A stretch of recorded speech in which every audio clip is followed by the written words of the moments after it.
গাজা ধীরে ধীরে স্বাভাবিক জীবনে ফিরতে শুরু করেছে, এমন ইঙ্গিত মিলেছে শহরটিতে ক্রীড়া, সামাজিক ও সাংস্কৃতিক কার্যক্রম পুনরায় শুরু হওয়ার মধ্য দিয়ে। যুদ্ধজনিত দীর্ঘ বিরতির পর শুক্রবার গাজা উপত্যকায় ১০ম ফিলিস্তিন ম্যারাথনের আয়োজন ধ্বংসস্তূপ গাজার পুনর্গঠনের একটি প্রতীকী দৃশ্য হয়ে ওঠে।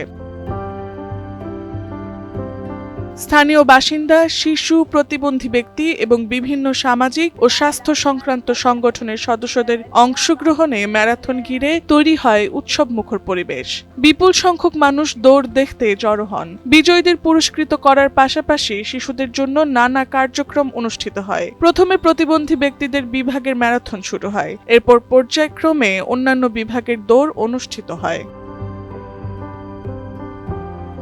মিশরীয় কমিটির মুখপাত্র বলেন, এই ঐতিহাসিক আয়োজন বেথলেহেম ও গাজা উপত্যকা সহ একাধিক স্থানে অনুষ্ঠিত হবে। টানা 5 বার গাজা উপত্যকায় এই ম্যারাথন থেকে বঞ্চিত ছিল। আজ 10ম ম্যারাথন স্বাধীনতা ও আশার পথে নতুন যাত্রা শুরু করেছে।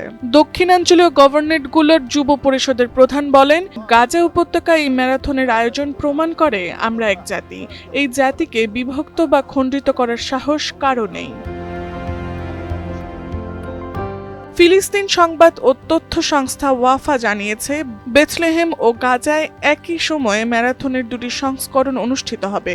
গাজার সংস্করণটি ওয়াদি গাজা সেতু থেকে উত্তর দিকে 5 কিলোমিটার পথ জুড়ে অনুষ্ঠিত হচ্ছে।